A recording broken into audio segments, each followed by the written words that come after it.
ई धरती पर हमारा नाम के कौन गंदा प्रचार करत रे गौड़ तनियो कनी के ले के हमारा चौरनिया में पटक तो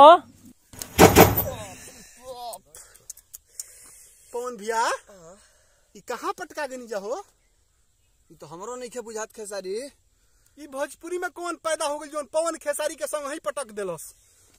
अरे हमरा पेटावा में से सिक्स पैकवा कहाँ छिटा गइल देहिए पातर लगे लागल तोरा देही के लागल बा। हम त रेंज रोवर में बैठ के निकल रहनी शूटिंग पर हमर रेंज रोवर बा कहां बिया रे। अरे मर्दे दूसरा लोक में आगे नहीं जा त्राहिमाम बाबा त्राहिमाम। अरे कौन गलती हो गई हमनी से कि हमनी का अचानक हेजा के पटका गई नहीं जा ते हमारा के कहाँ गाजा पियत देखले बड़े कहत रे कि बाबा के बूटी है असली प्रसादी खइब तो देहिया में एनर्जी ले आदी गाजा पियो खैनी मिला के नाचो कंवरिया कमरिया हिला के।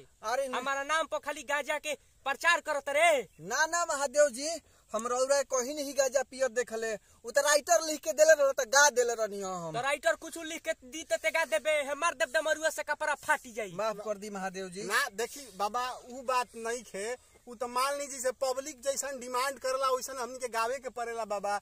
ई तो इंटरटेन बा एगो एकरा के लेबे के जरूरत बा बाबा। है त्रिशूलवा से दूहरा दे देमनु त मैं इंटरटेन भुला जीबे। हे भोला से त राजनीति बतियाइबे हम जानत नहीं ते कतना बड़ नेता हवे। अरे ना हमारा के ना बाबा हमारा से तो बेसी ना खराब नु गावता ऊपर मुंडवा ओकरा के तो तू कुछ कहते नहीं का पटकबे ना कइला उहे ना है गुंजनवा का गइले बा कहता कि शादी करा दो लभर से तो घरे ना जाइब देव घर से। बताई महादेव जी तो तेही नु लकीरिया खिचले बड़े ऊपर उचलता जी। अभी नु हम तनिक भुला गेल बनी तनिक अभी नु 2 महीना पहले लड़ाई कइले रहला सो एक दूसरा के बाप बने में लागल रहला से कि हम लकीर खिचनी तो हम खिचनी। माफ कर दी महादेव जी। आता न देखो सो अत करबा सनु तो तनिक छतिया पर चढ़ी के हम तांडव कर देब।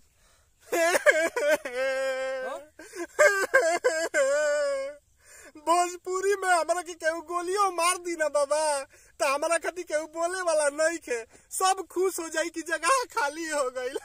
गइबो आज भर ढील दी कावर का ना छील दी तो के सपोर्ट करी तार हां के तार सपोर्ट करी। सही बात आता ना तनी कत कर तर सनु मार दे भाई देखसन बबुआ हमरा के खीस मत पर सही त्रिशूल के पीड़ा बर्दाश्त ना कर पैबसन।